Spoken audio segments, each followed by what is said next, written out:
Bonjour et bienvenue, c'est l'heure du podcast Automobile Propre. Nous sommes ravis de vous retrouver pour ce 37e épisode. En comité restreint aujourd'hui avec seulement Florent Ferrière, journaliste à Automobile Propre. Bonjour Florent. Salut Eric. Oui, alors donc on est en petit comité parce que nos collègues nous ont abandonnés pour différentes raisons professionnelles de déplacement, pour certains proches et d'autres plus lointains, et pour la bonne cause puisqu'il s'agit de rencontrer des partenaires et d'essayer des voitures et d'autres engins motorisés à l'électricité. Je vous rappelle que ce podcast est disponible sur toutes les plateformes comme iTunes, Spotify, Google Podcast et autres. Si vous l'appréciez, vous pouvez le noter, cela nous ferait très plaisir et cela aiderait le podcast à gagner en visibilité. J'en profite pour vous remercier, vous êtes de plus en plus nombreux à nous écouter et puis vous faites régulièrement des commentaires que vous nous envoyez, alors on essaye d'y répondre. J'ai eu récemment un commentaire qui me faisait part de son scepticisme sur l'avenir de la voiture électrique. Alors, bon, je ne vais pas essayer de prêcher pour notre paroisse parce que je ne suis certainement pas très objectif, mais je pense que les arguments qui étaient développés dans cet email, bien que très intéressants, ne sont pas très pertinents parce que il est question d'hydrogène et je crois qu'à Automobile Propre et moi-même personnellement, on ne croit pas beaucoup à l'hydrogène pour la voiture individuelle. Ça ne veut pas dire que ça ne soit pas intéressant pour d'autres modes de transport et on a déjà eu l'occasion d'en parler, notamment des transports lourds, des transports collectifs, mais pour la voiture individuelle, ça paraît quand même assez mal engagé. Alors aujourd'hui, je vais vous parler aussi en introduction des watts d'or. Vous savez qu'on l'avait déjà évoqué il y a quelques semaines, avant l'été.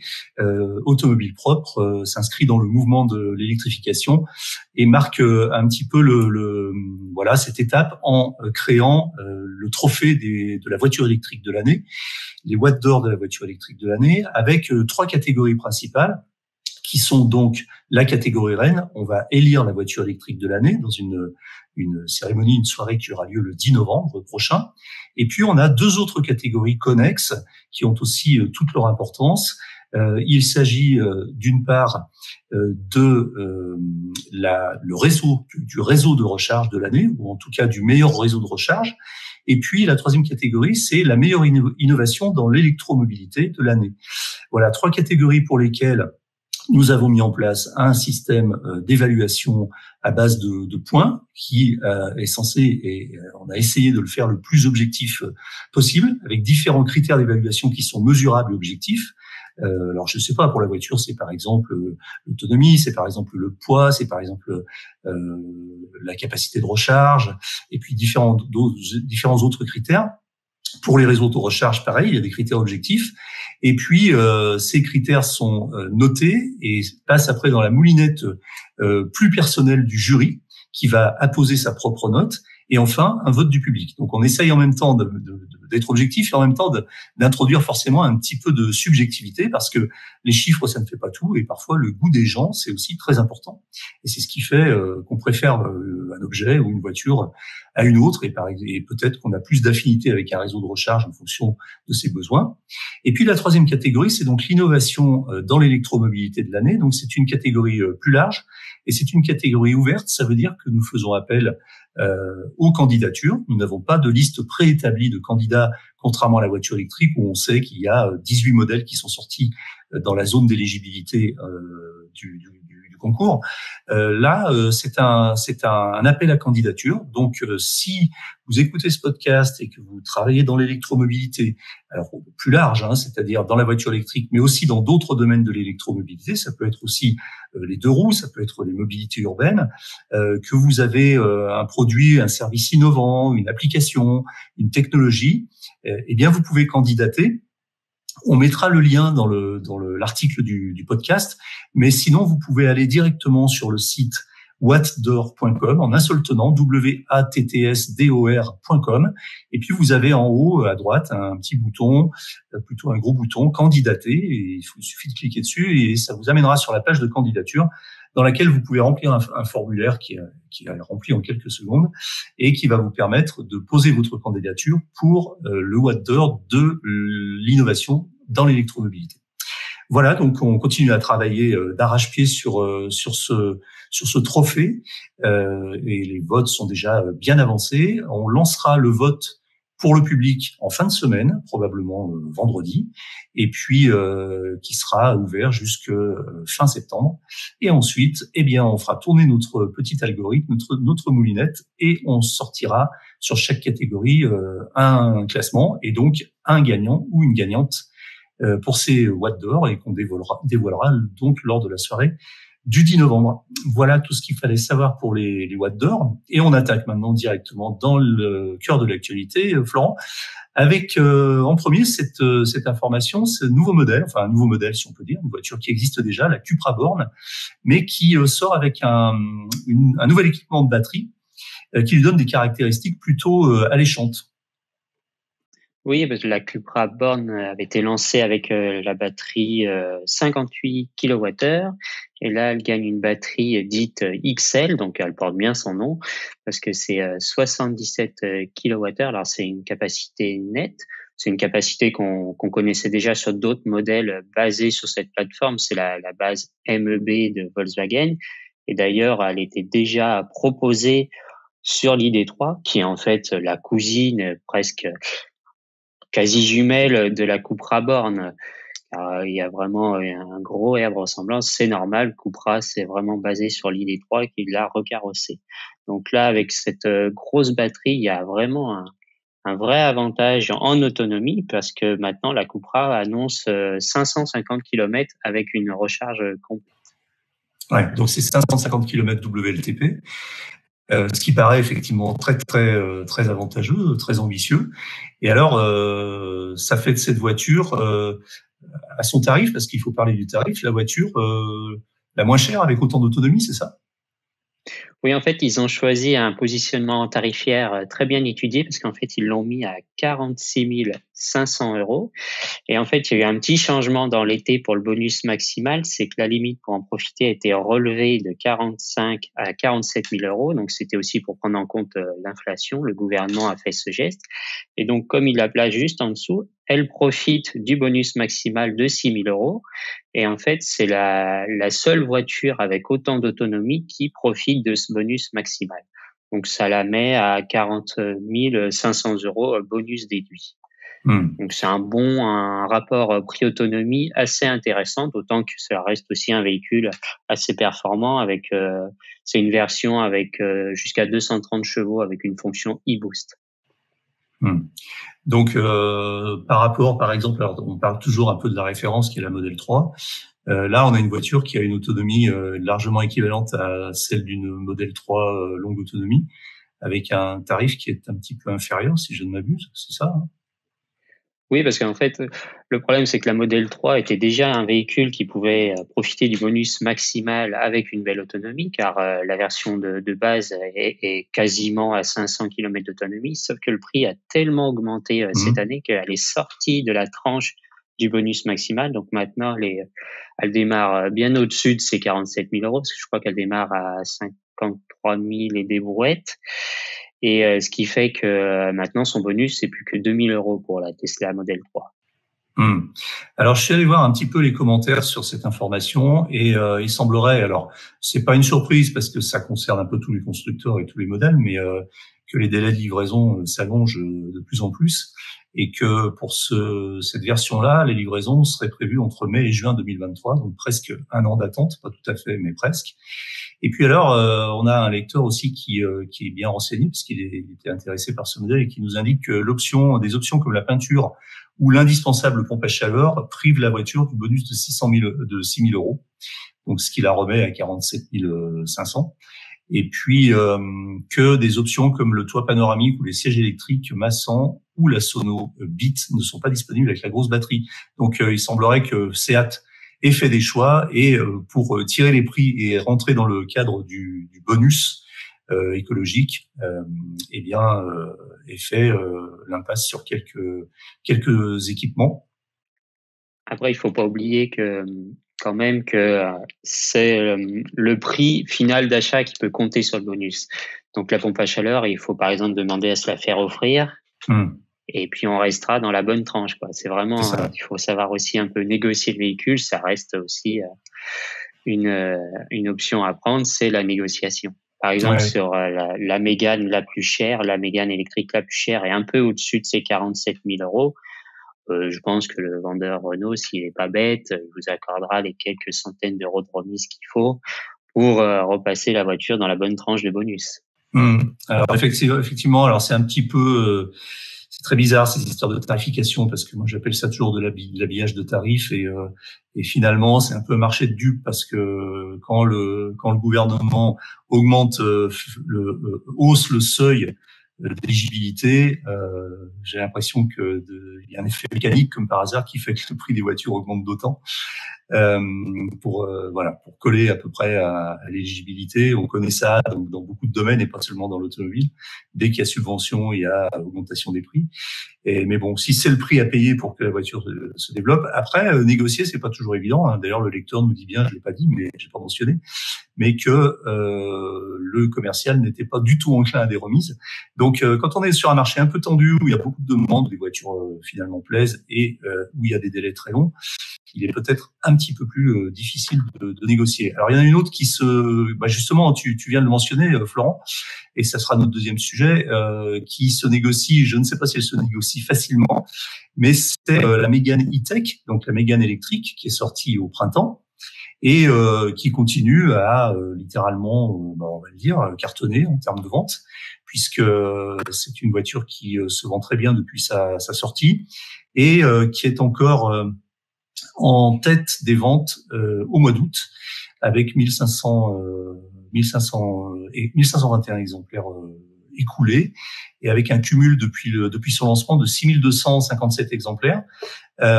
Sachant que, alors on a quand même dans ce palmarès, alors on a deux voitures françaises, puisque depuis le début de l'année, la voiture la plus écoulée en France est la Peugeot i208, qui a son petit succès aussi avec 11 982 ventes.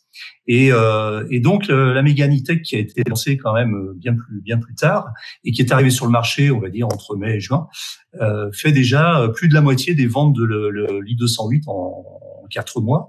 Donc un succès très prometteur. Alors si on récapitule un petit peu les ventes depuis le début de l'année, puisqu'on fait un point comme ça un peu tous les mois, on a quand même une star inattendue. Donc je le disais, c'est la Peugeot 208, mais tout de suite derrière, avec 11 982 ventes, et tout de suite derrière 11 185 ventes, c'est la Fiat 500, la Fiat 500i, Fiat 500 électrique, qui continue, dont le succès ne se dément pas et qui d'ailleurs est aujourd'hui un petit peu entre guillemets la vache à lait de Fiat, puisque c'est le modèle de loin le plus vendu, et je crois maintenant qu'elle dépasse les 60 ou 70% des ventes de la Fiat 500 tout confondu. Et puis ensuite on a la Renault Zoé, la Twingo, et alors la Model Y aussi qui arrive en 6e position, donc ce qui est pas mal pour une voiture qui est quand même plus haut de gamme et plus coûteuse. Donc un marché qui continue à bien fonctionner.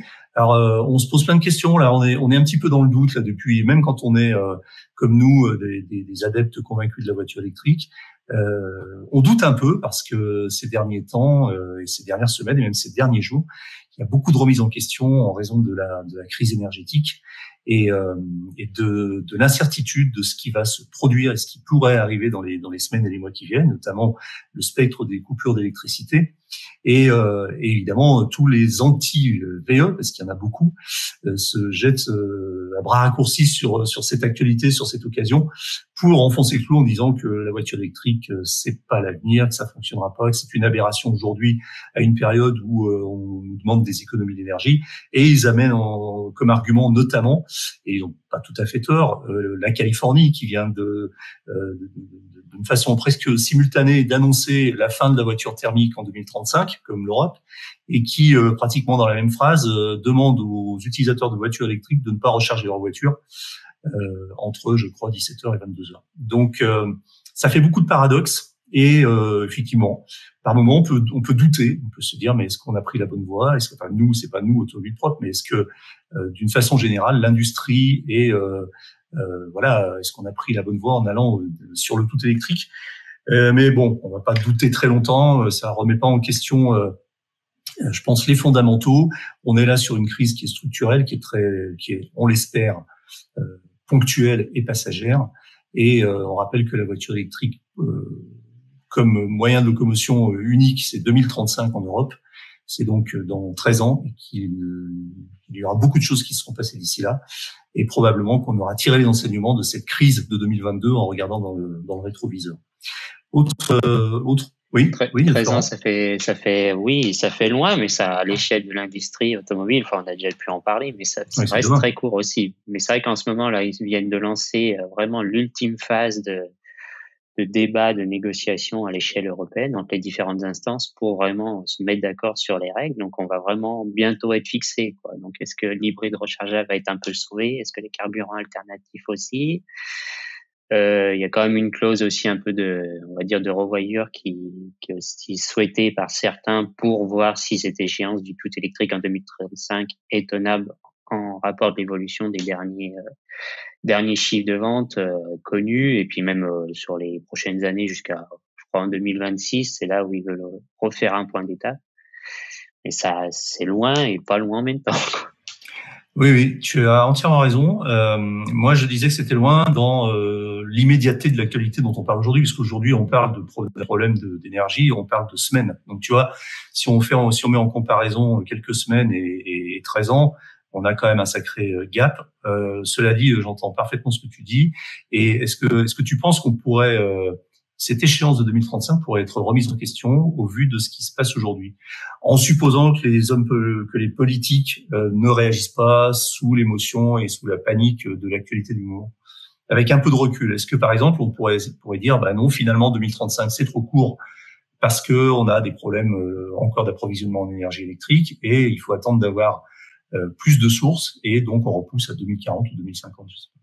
Ouais, c'est possible ça. Après, comme tu l'as dit, la crise énergétique, pour l'instant, c'est un contexte très ponctuel 2022, notamment en France, avec par exemple l'état du parc nucléaire, quoi, et EDF s'est engagé récemment, il y a quelques jours, à relancer quand même une bonne partie des réacteurs d'ici Noël. Donc là, déjà, ça devrait arranger la situation et éviter, on l'espère, les blackouts.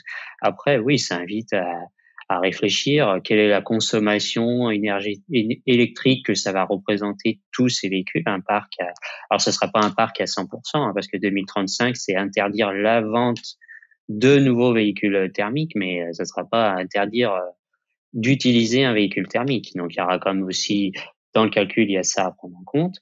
Mais après, oui, ça fait quand même à réfléchir. La situation, ouais, voilà, je trouve que ça à prendre en compte. De toute façon, il y a déjà des États membres qui font pression pour pas être au 100% électrique dès 2035. Donc, il y a déjà aussi un peu ça. Après, tu dis, est-ce que on saura prendre le recul?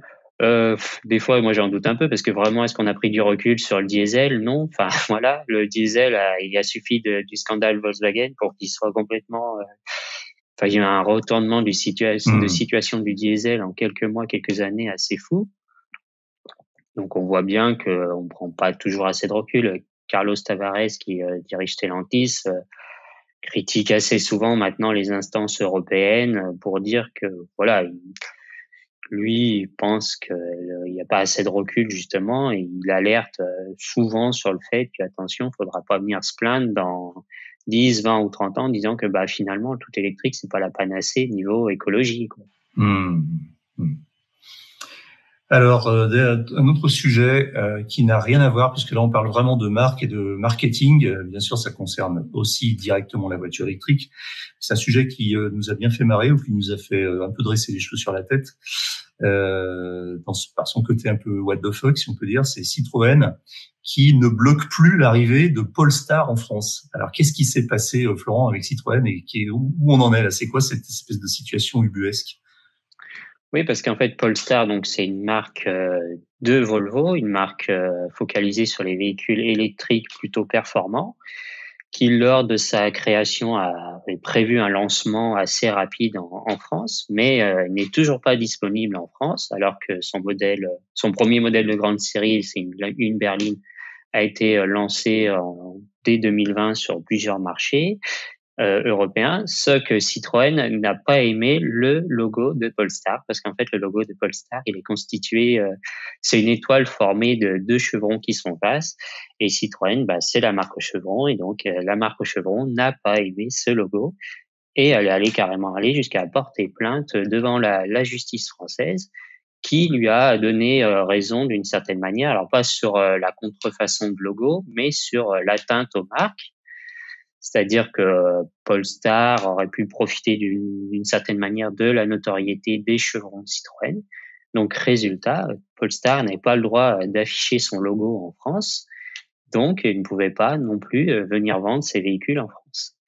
Et après 2 ans, apparemment, il y a eu Citroën a aussi essayé de s'attaquer un peu à ça au niveau européen, et en échange, Polestar a essayé de s'attaquer à Citroën sur, par exemple, des copies de dessins de jantes. Enfin voilà, on allait vraiment dans des détails vraiment pointus à la fin, apparemment. Ils sont enfin entendus, ils ont un peu enterré la rage de guerre cet été. Enfin, c'est Le Monde qui a dévoilé ça il y a quelques jours. Et donc, ce qui fait que c'est bon, Polestar, on le voit déjà, par exemple, on peut aller voir les sites internet de Polestar depuis un ordinateur français, quoi, alors ce qu'on ne pouvait pas faire encore il y a quelques jours. Donc là, on voit déjà qu'il y a du changement. Et ensuite, Polestar va pouvoir venir en France. Alors, quand nous, à Automobile Propre, on a contacté la marque pour savoir s'ils avaient un calendrier. Et malheureusement, la réponse, c'est pour l'instant, on ne répond pas. Donc, on miserait quand même sur 2023, je pense.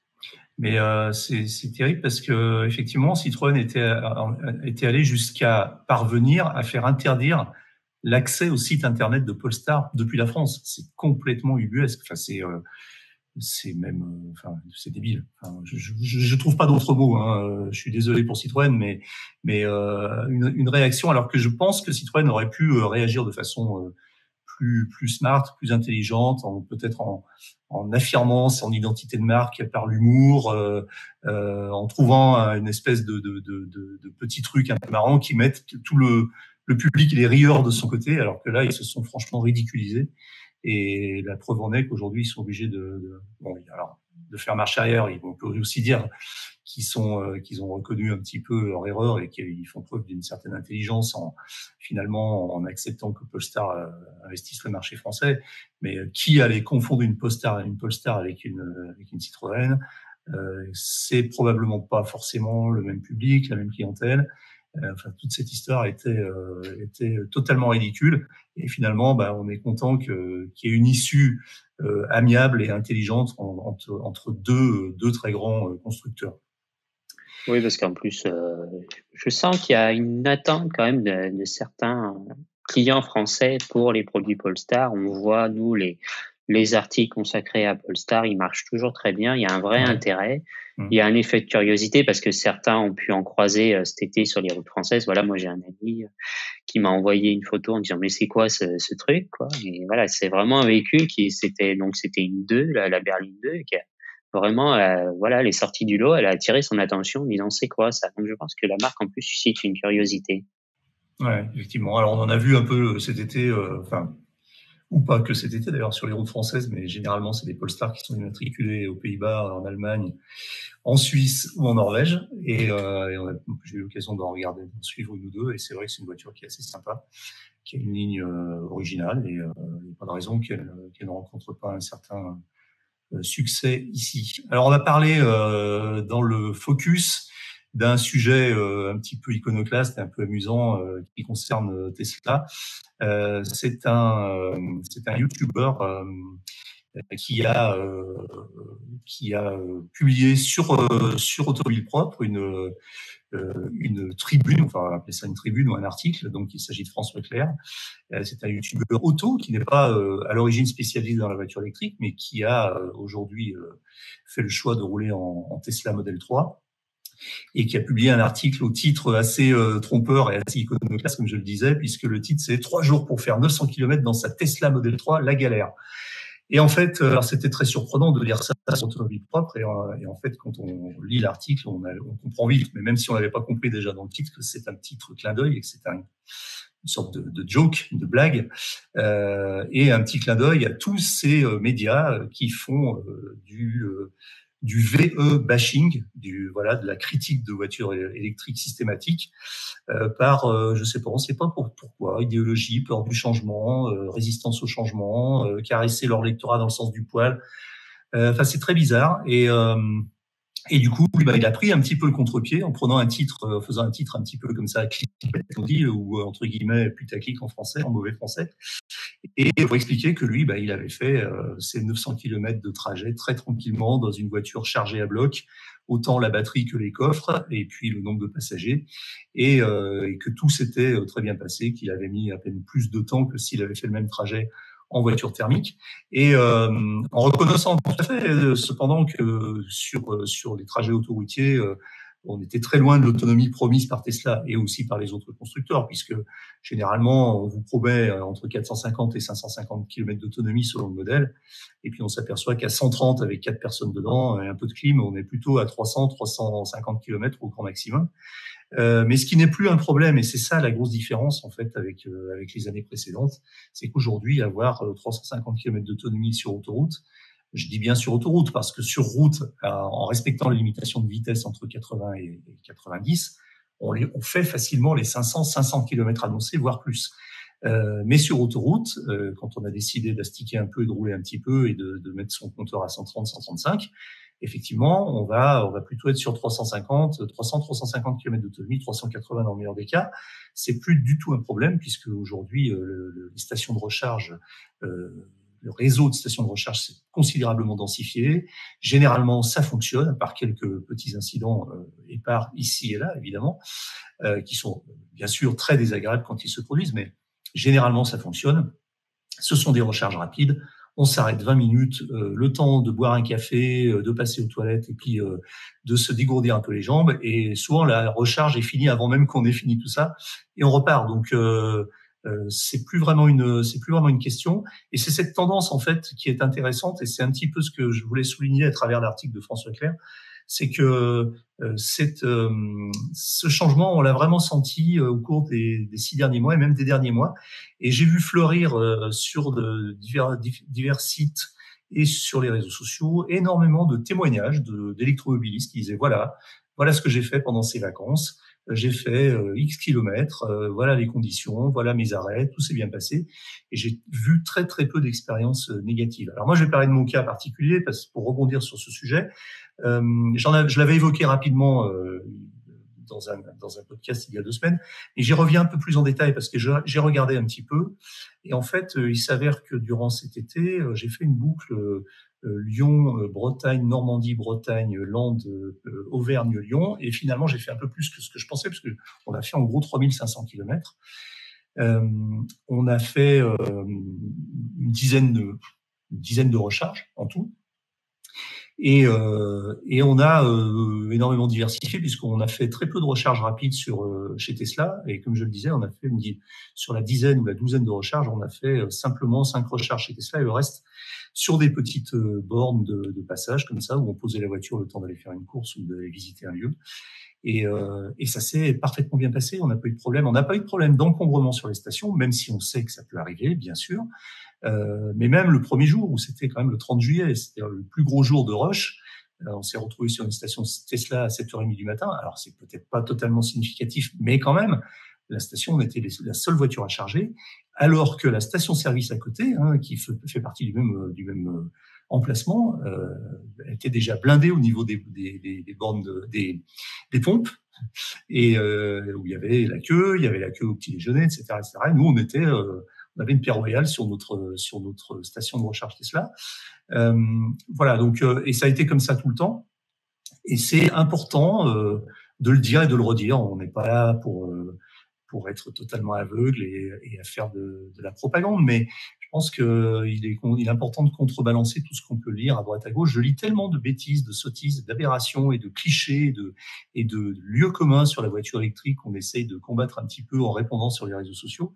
Mais vraiment, alors souvent c'est un petit peu de la mauvaise foi. Il y a aussi un peu de l'ignorance de bonne foi. Il suffit à ce moment-là de donner quelques indications, quelques chiffres, de renvoyer sur quelques liens, et les gens de bonne foi admettent qu'effectivement c'est pas si terrible que ça de rouler en voiture électrique et que c'est pas le cauchemar qu'on nous promet. Voilà, donc c'est ce que François Clerc a un peu dit dans son article tourné d'une façon un peu ironique. Et puis, le dernier sujet, c'est une question. Et alors ça, c'est la grosse question qui revient, et on en a déjà parlé au début de ce podcast. C'est la question qui angoisse un peu tout le monde, et notamment les gens qui roulent en voiture électrique. C'est est-ce qu'on pourra recharger librement, entre guillemets, sa voiture électrique cet hiver? Est-ce que, en cas de blackout, est-ce qu'on sera cloué chez soi? Voilà, donc il y a plein de questions autour de ça. Florent, tu avais un petit peu étudié le sujet. Oui, alors bon, finalement, ça rejoint un peu le sujet d'avant. La question, elle provoque un peu, car là aussi, c'est peut-être aussi pour un petit peu attiser les anti-véhicules électriques. Car est-ce que vraiment on va recharger librement? On a une crainte qui est sérieuse de blackout. En fait, c'est un sujet qui revient souvent à la rentrée. C'est est-ce qu'on aura assez d'électricité cet hiver? Ça fait plusieurs années que je lis ça, un petit peu aussi, pour reprendre un terme que tu as utilisé avant, un côté putaclic. Mais voilà, cette année, la question est un peu plus légitime. Mais bon, non, je pense qu'on pourra toujours recharger librement son véhicule à la maison. Alors oui, il y a des craintes sur certaines tranches horaires. On les connaît, c'est le matin, à peu près 6h, 8h, et puis surtout le soir, quand voilà, tout le monde rentre chez soi, à l'heure de la débauche. Mais le propriétaire de véhicules électriques qui recharge à domicile, et une très large majorité des recharges se font à domicile, mais elles se font aussi la nuit. Donc la nuit, il peut pas y avoir de blackout. Enfin, même s'il peut y avoir aussi des blackouts ciblés par quartier pour faire aussi un peu une alternance si vraiment il n'y a pas assez d'électricité pour tous. Et en plein cœur de la nuit, il y a peu de risques. Donc voilà, ce qu'il faudra faire vraiment si ça menace, c'est bien programmer une recharge de son véhicule au cœur de la nuit. En plus, bon bah il y a l'avantage pour ceux qui ont un contrat alors pleine heure creuse de recharger moins cher, mais bon, souvent les propriétaires de véhicules électriques n'ont pas attendre d'entendre ça dans le podcast pour y penser, quoi. Mais voilà, il y aura pas de crainte. Après, il peut y avoir des craintes peut-être sur des bornes de recharge publiques en journée, déjà si le courant est coupé dans le quartier la journée, ou si même des opérateurs décident d'eux-mêmes, voilà, de couper. Ça s'est vu en Chine. Bon bah là c'était pas l'hiver, c'était l'été, mais avec la canicule dans certaines villes où voilà, là les bornes étaient à l'arrêt. Et puis on voit aussi en France, je fais le rapprochement avec ce qu'on voit depuis quelques jours, par exemple des piscines qui ferment parce que l'électricité est trop chère et tout. Donc là, moi je peux faire aussi un peu ce rapprochement. Mais bon, je doute qu'on se retrouve avec des batteries à plat en plein cœur de l'hiver, même si voilà, il y a un risque, mais qui est vraiment minimal. Ce qu'on peut craindre, c'est d'une part effectivement une augmentation importante du tarif du kilowatt, sachant que les opérateurs aujourd'hui sont totalement dépendants du prix de l'électricité. Alors on sait qu'en fait, c'est l'électricité on dit toujours, je ne sais pas c'est quoi, c'est le prix du mégawattheure est passé de 80 € 1000 €, c'est ça. Enfin, c'est une augmentation monstrueuse. Mais en fait, ça cache quand même une autre réalité, c'est que on paiera plus cher l'électricité à la marge qu'on importe, puisqu'on produit quand même de l'électricité. Donc l'impact sera probablement moindre que celui qu'on imagine. Mais il faut s'attendre effectivement à des augmentations, et on peut s'attendre peut-être aussi effectivement de temps en temps à des coupures ou à des créneaux de recharge. Et puis je me dis aussi que ça peut signer la fin de la recharge gratuite, parce que ça existe encore. Il y a encore plein d'endroits, il y a plein, ce que j'appelle un peu des trous dans la raquette. C'est-à-dire, il y a encore plein d'endroits où on peut recharger gratuitement sur les bornes de certains supermarchés, dans certains parkings. C'est le cas du parking public souterrain dans lequel je gare ma voiture, dans lequel j'ai un abonnement depuis de très longues années, et qui était jusqu'à il y a peu équipé de 4 malheureuses bornes de 120 volts, et qui vient d'en ajouter 10, et 10 autres qui vont ouvrir dans quelques jours. Donc on aura au moins 20 bornes de recharge, et jusqu'à présent c'est gratuit. Donc et puis on avait questionné le gestionnaire du parking en lui demandant si, à l'occasion de l'installation de nouvelles bornes, ça allait devenir payant. On aurait pu très bien comprendre. Il nous a confirmé que non. Mais ça, c'était il y a quelques mois.